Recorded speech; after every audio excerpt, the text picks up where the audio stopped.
Hello, it's Peter Wright and Kathleen Beauvais. Over the course of several hundred episodes of The Yakking Show, we've asked the same question of all our successful business guests. And that question is, from your experience, is there a single habit, characteristic, or mindset that differentiates successful people, and here I mean well balanced, with those that remain average? What you're about to hear is a compilation of 20 answers from the interviews that we've done. I think you'll be very surprised at those answers, which will likely motivate and inspire you to take action and follow through with some of the advice you'll hear. Let's get started. Yes, which is a little unfair, Peter, to distill it down to one. But if I had to choose one, I would say consistency. And I know some of your other podcast guests have said that, but it really is true. Mm-hmm. And I'll use my personal story as an example with my podcast. I've been podcasting now for close to 3 years. And as you know, for those who are listening, if you don't know, podcasting is a lot of work, especially when you do it, the way Peter and Kathleen are doing it, where they have a website and it's not just getting on a Zoom call and pressing record. There's so much more that goes on behind the scenes. Again, the operational details. And I said, okay, it has to be consistent. If I'm saying this is going to be a weekly show, no matter what, I need to have a podcast go live every single week. And I must tell you, there were days when I just didn't feel like it. I didn't want to. I was wondering, is anybody out there even listening? Does anybody even care? And then I heard someone on another podcast say, when you get to your 100th episode, there's something magical that seems to happen. All of a sudden you get onto the radar. And I've found something very similar to be true. And so my podcast happened to get onto the radar of HubSpot, the company that has the CRM platform. Mm-hmm. And it's now become a part of their new podcasting network. So thank you. So for those who are listening, I hope this serves as motivation and inspiration, because sometimes you put things out there into the universe online and you might not receive any type of engagement, but I guarantee you it doesn't mean that no one's seeing it. It doesn't mean that no one is listening or watching. They are. They just may not comment, but trust me, they are watching you.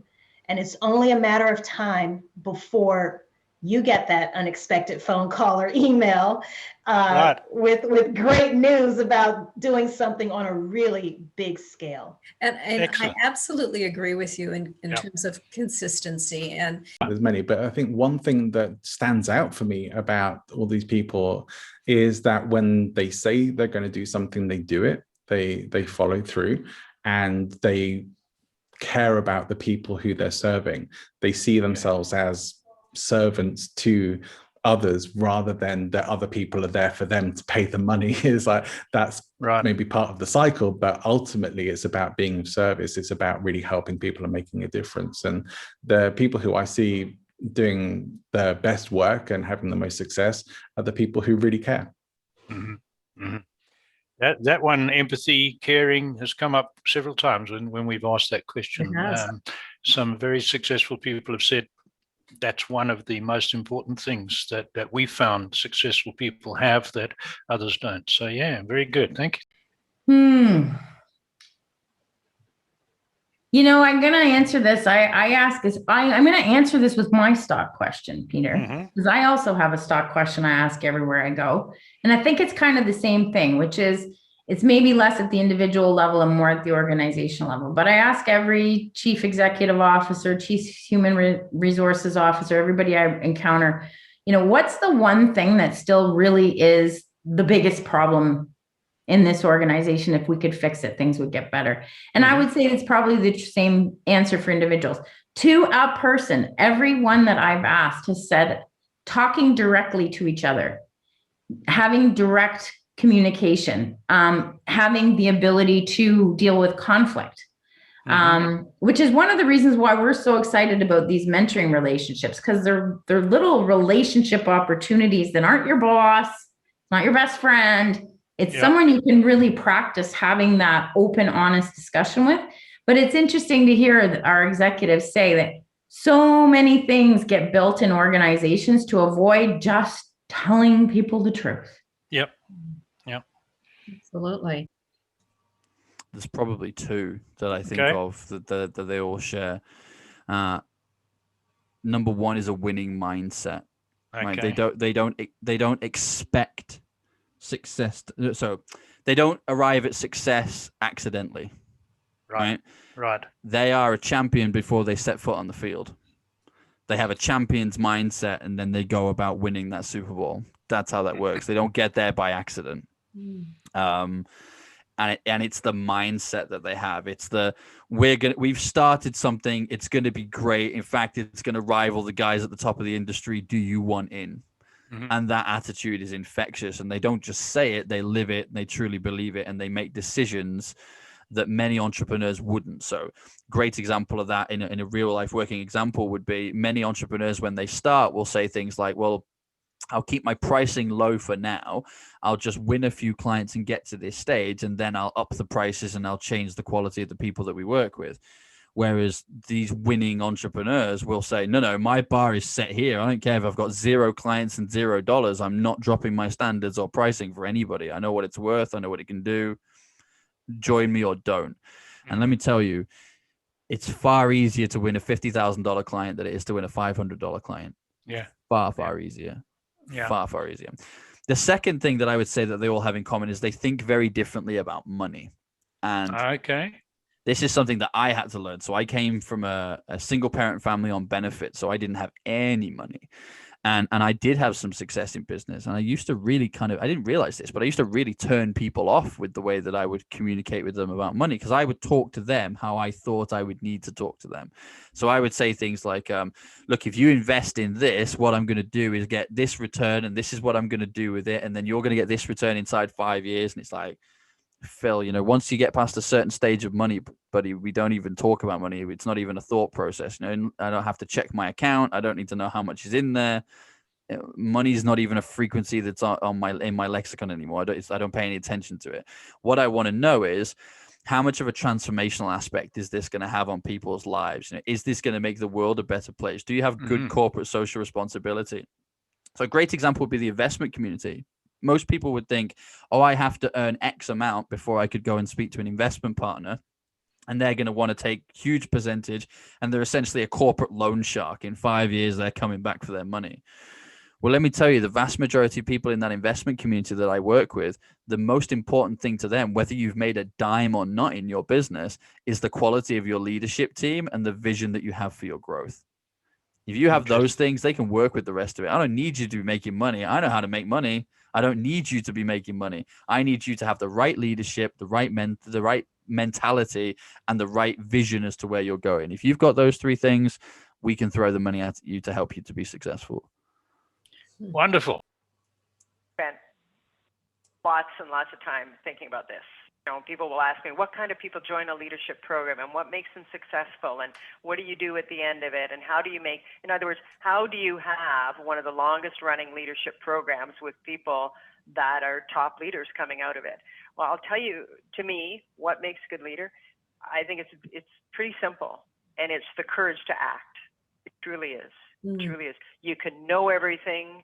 You can read, you can think, you can talk, you can collaborate, but if you don't act, if you don't do it, as they say, just do it, all these things. Right. Yeah. Courage, the courage to act, because we each of us have the power, right, to make the change. And why does someone do it, and why does someone not do it? It's that courage, is that belief. And how do you get it? You get connected. You get the skills, and you get connected, and you get informed. That's what gives you the courage to act. That's what. I would say the key is gratitude. Gratitude helps your humility. Gratitude is the secret to happiness. I learned from the Syrians. Happiness is being grateful for what you have, not ungrateful for what you've lost, not ungrateful for what other people have. So put yourself in the refugee shoes. Someone just came in, took everything you have, transported you to some other place, you're starting over again. But the ones who are happy are the ones who are grateful. And I practice gratitude myself. And to some extent, I like it because otherwise we start thinking we're good. And as soon as you start thinking you're good, then you aren't open to learning. You're not, the arrogance kills companies. Arrogance kills, it's just not healthy, in my opinion. Do you have mantras that you say? And you mentioned earlier about having sure, I do have I have a lot of them. One of the things I say is successful people do tough things. And I say that to myself when I'm doing tough things. And there is always going to be some tough things that I have to deal with. And so that is one thing that I repeat to myself, but there's others that I repeat like that. Fail often, fail fast, fail cheap. Having a failure does not make you a failure, because we all have egos. So you can imagine I bring out a new product and that product's unsuccessful and whatnot. I can go and hang my head and say, oh, I'm terrible and whatnot. It's no, fail often, fail fast, fail cheap. Having a failure does not make you a failure. What makes you a failure is not trying. Mm-hmm. So by trying and not succeeding, I have won, because at least I've tried. And you'll never see anybody who hits home run who doesn't step up to bat, right? So that's. I'd say passion. Mm-hmm. Yeah. Passion, yeah. I think it's a very, very strong characteristic, which leads to very constructive actions, because people that have that passion go the extra mile, right. Take initiative. And I also like being a competitor. Some people think it's a negative thing, because I don't like to lose, no matter what I do. Sometimes I go a bit extreme, I would say, but I think that being such a competitive guy pushes me further, makes me do extra things. And I do think those two components allow people to have at least a bigger chances of success. Of course, success, it's different for everyone. Sure. And that's something very, very important, very powerful, because I do think we can all be successful. Right. Don't need to be beating someone else to be successful. We just need to be achieving whatever we consider ourselves to be our success, our winning. Yeah, And that's great. Setting those objectives into something that's achievable, but also that defies you into growing as a human being, growing as a person, and pushing your limits. I think different people will tell you different things about this, but from my nature, from my experience, what keeps me on the more successful side of things is consistency. Mm-hmm. When I'm consistent with, my routines, my habits, even going to coaching, for me to get coached, right? Being in a consistent state was always going, even if you don't know, what you're doing well enough, being consistent about it is eventually going to get you there. That's actually the only thing that's going to get you there. So consistency and persistence, right? Kind of. Yeah, sure. Sort of go together. And those two, and in that combined, have come up quite a lot, haven't they, Kathleen? Absolutely. Yeah. And it's interesting because we almost every show we ask that particular question, and we're seeing patterns, aren't we, Peter? It's absolutely. Yeah. And that's definitely one of them. A couple of words. They have a vision for the company. They have to know who they're going to serve, how they're going to serve them, where they want it to go. They have to be resourceful. They have to have a drive to succeed, and they have to listen and delegate and use all the resources available. It's not one word, it's a combination of words, that combination. Okay. Like I said, when I started my company, I was going to be different. I was going to be creative, and I was going to outwork everyone. That's for my company. But in general, vision, resourceful, drive to succeed, listen, delegate, and use resources. I'm going to say the first thing that comes to mind is curiosity. Ah, yes. Curiosity is probably, I think it's squashed. Actually, people aren't allowed to be curious enough to kind of think outside of the box. Seeing something from a different perspective, if you even just think about a camera lens, you know, if you look at one thing, but if you move around something, you get all of this different viewpoints. So curiosity is probably one of the greatest and most underrated qualities that someone can develop. I love it. And that's why we do this, because we meet so many interesting people. And yeah, thank you for that. That is, I really enjoyed that. I really believe that too. It certainly keeps me. Kim, I'm a great follower of Stoic philosophy, and amongst my daily readings is this book called The Daily Stoic by Ryan Holiday. You know it. And a lot of what you're saying about stepping back and seeing the big picture, and in the, if we quote Marcus Aurelius, is accept things as they are and do your best, but don't try and change everything, sort of thing. Yep. Does that fit with what you're talking about? It absolutely does.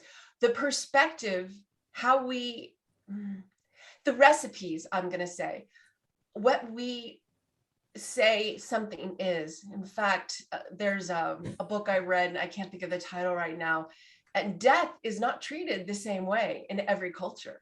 No. And we experience things based on either what we think we should experience it to be, or how we were taught, or what we saw, so we mirror it. And sometimes things are just what they are. And if we put too much meaning around everything, it can bog us down. Accountability. Absolutely. Yeah. I've noticed that, you know, with every single client I work with, the ones that are, like you said, a little bit more content and, you know, a little bit more open-minded, they're accountable. They know that it's up to them.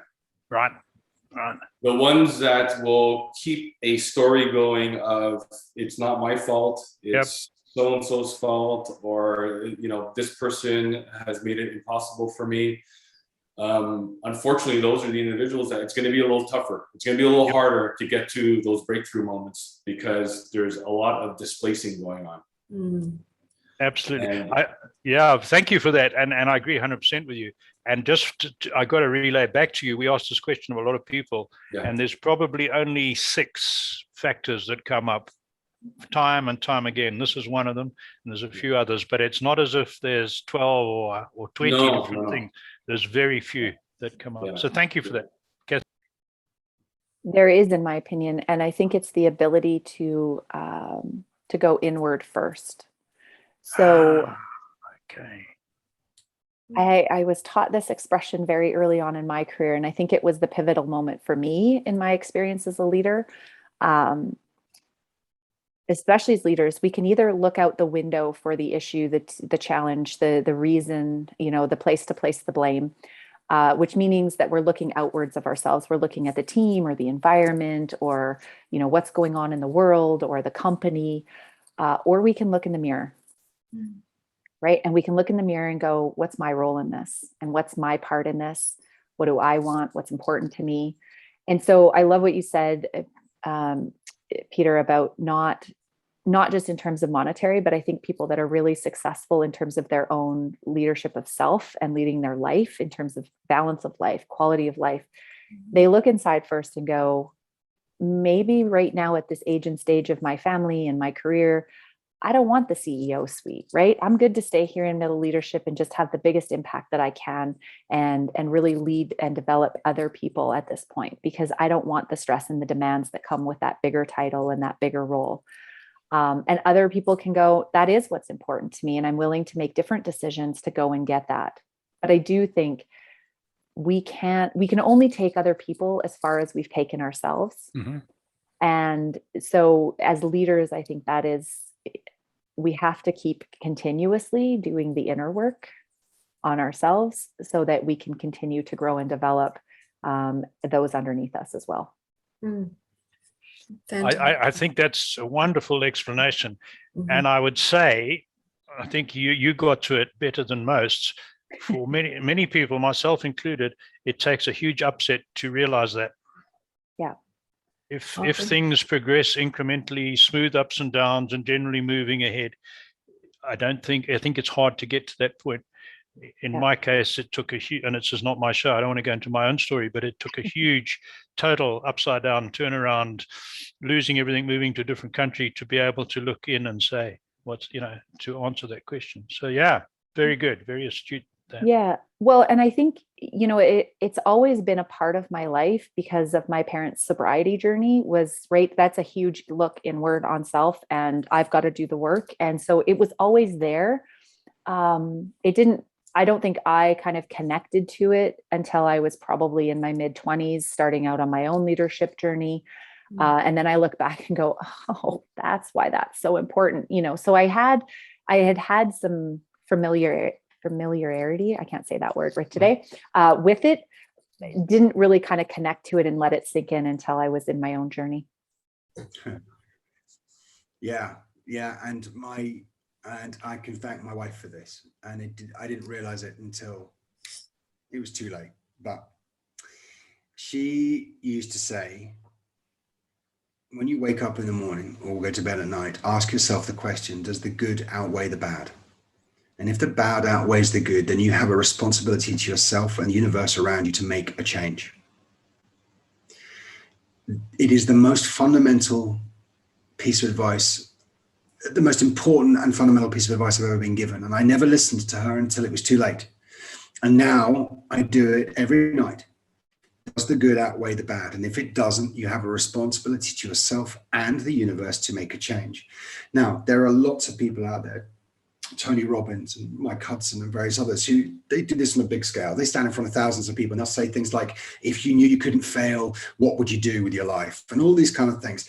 But there's a big difference between having this idea and actually doing it. There's a huge difference between people who go, oh, I wish I could, and people who actually do. So at a more grassroots level and a more basic level, and I'm having this conversation with a family member right now who's having some interesting times in their relationship, and they're struggling with whether they should stay or go. And I've said to them, notice I'm not giving gender here or any clue as to who this may be. Sure. I'm being very careful to that. Very careful, yeah. But I've said to them a number of occasions, if you wake up in the morning and you believe that the bad outweighs the good, you've got a responsibility to change your life, because otherwise you'll be happy. So the difference, I think, between people who are balanced is it's people who are able to honestly look at themselves and their life and can genuinely have enough perspective to see what is the good and what is the bad, and then have the courage and the bravery to make the changes that need to be made. Now, it's an easy thing to say, Peter. It's a very difficult thing to do it in practice. And I'm not suggesting everyone has to go out tomorrow, buy a teepee and live in that for the rest of their lives. I'm not advocating people leaving their jobs or their families, their wives, their kids. I'm not. Simply saying, you know yourself better than anyone. You're the only person that's been with you every single minute of every single day of your entire life. You're the only one. So no one knows you better than you. So ask yourself the question, does it outweigh the bad? And if it doesn't, then make a change. Fabulous. I don't think I would say necessarily a key, but I think that number one, business people need to learn every day. We don't know it all. So every day is an opportunity to learn something new. So why not learn something new? And I think effective business people are good listeners. I think we all love to talk, right? I love talking, but by listening, you're going to recognize what's out there in the business world or the consumer world or personal world that's going to affect your business and grow that. So I would say educate yourself, always listen, and make sure that you make time for yourself and your family. Because I think that, and I come from years ago, worked for a boss that I was 24/7. I missed many a party. I was in the lobby at my daughter's college graduation because I had to work. I was on vacations, standing outside a bus at a tour, working.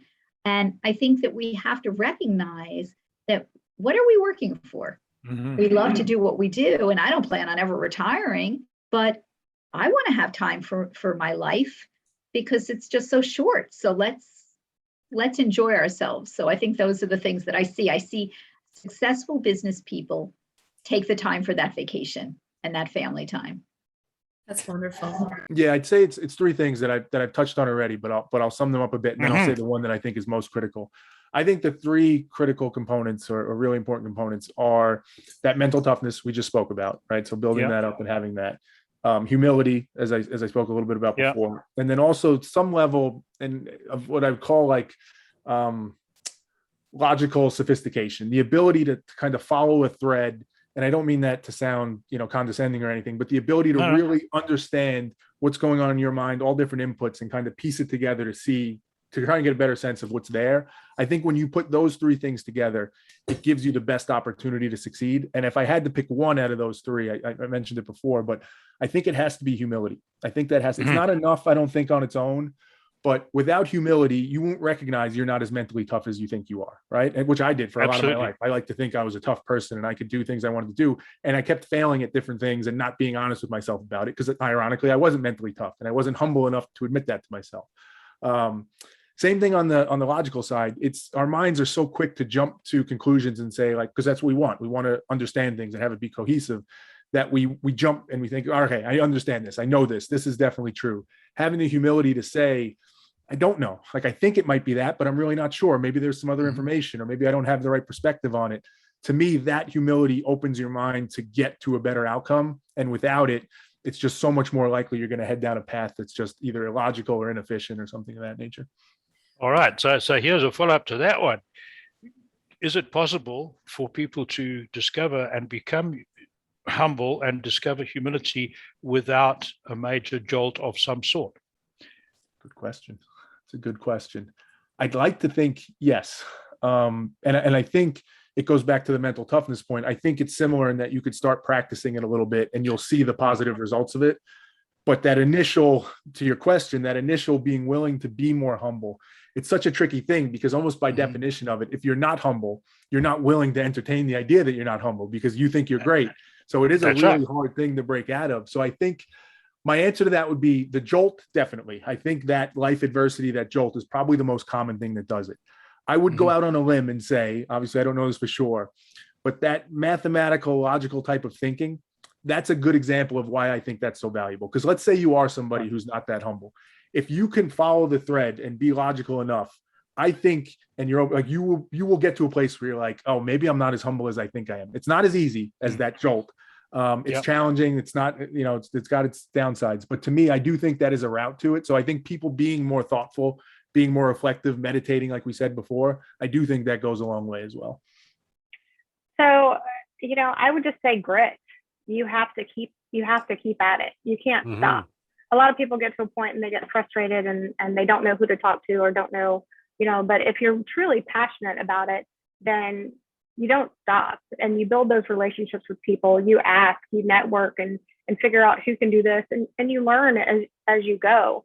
But we haven't just come up with 3 ideas and those 3 ideas made it to market. We've got probably 5 or 6 in the pipeline and that we're constantly working on and we'll shift gears and work on one for a while and then turn around and work on another for another little bit. And it just kind of whichever rises to the top or we feel would be great in conjunction with our product line. So it's a constantly evolving and changing way to do business, but I would just say it's grit. Don't stop. Well, you're right. That is a big question. I think first of all, let's be honest here. I believe that we have it wrong when we say everybody has a right to succeed. No, we don't. Sorry, wrong answer. We are not entitled to success. We must earn success.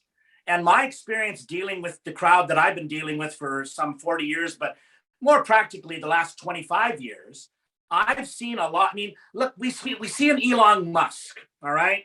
And we see what he's doing with Tesla. Or we see, Jeff Bezos and his phallic-looking spaceship, all right? That's not a success model. Those are freaks. And I mean that with due respect. They're in that little tiny 0.01%. The rest of the most successful entrepreneurs and corporate individuals I've met would be the last person you'd ever expect to be successful. They're simply hardworking. They're simply nose to the grindstone. And I'm sorry, I'm 61. I'm going to be a bit old school here. And they've earned and worked hard to gain every single element of success. I'm going to say something, Peter, and this isn't meant to satisfy you because I kind of get a sense of what you're all about, even though I don't know you. They have every right to be suspicious of the world because they've been burned so many times. My experience with entrepreneurs and successful business people is they probably didn't get it right the first time. You put that into connection with having no arms. And let's not joke about the bathroom for a second. Let's be really candid. Sure. It took me till I was 23 years old to dress myself. Let's let that sink in. But I never gave up. Why so long? Because clothing didn't exist that I could wear adapted for me. And I didn't know it then. I just didn't figure it out. Now all of my clothes, you can't see, but I'm in my little office in my bedroom. And I've got a whole rack of custom-made clothes because I've been successful. I can afford to go to a tailor and get my pants made with elastic waistbands and false fronts and expanded pockets and different stuff with my pants that allow me to dress myself, almost using like a yoga movement, right? Where I use my legs like this and move the... My point is this. I understood the route to success must be started with several failures. So to me, that's what inspires me the most about successful people. And I guess Jeff Bezos qualifies, and I suppose Elon Musk qualifies. But I think using them as the model of what we should set our sights on, while admirable, why don't you just be successful in your own little small town floral shop or an automotive dealership or a place that makes chocolates? I think the biggest thing is just being very patient, building a business and going through a PR strategy. I always say it's a marathon, it's not a sprint. So people who are expecting immediate results, at the snap of their fingers, or skip steps and are rushing around, it's just not beneficial. You have to be so patient. You have to be empathetic. It goes a long way. And these things take time. Everyone is so busy. Whether I reach out to a reporter today, it could take them months to get back to me. And you have to have that patience. But in those few months, they could get back to me with a huge opportunity. So just really being patient and, of course, everyone wants the immediate results, but I think you have to look at the bigger picture, and have your plan for 5 years down the line, 10 years down the line. And it's great to have those goals, and you have to understand there are many steps and it takes a lot of time to get there. For me, I learn something new every day. And if I have a saying, it is my quest to learn how the rest of the world works. Okay.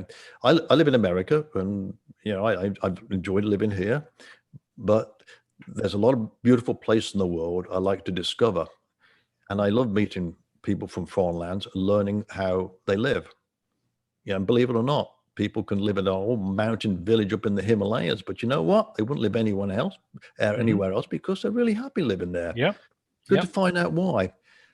So that is it. I enjoy learning or becoming educated about going to all of these places. And I enjoy telling people about it. I do lecturing on cruise ships as well. I saw that, yeah. Yeah, I do. I went on the first one just in June there. It's one of the large cruise ships who set sail in the Caribbean. It's the first time back at sea for a long time. So they invited me on board to do a few lectures there on foreign lands and stuff. So that was very nice. So that's it. It's my quest to learn how the rest of the world works. Thoughts? Well, yeah, sure. A number of things can make a difference. I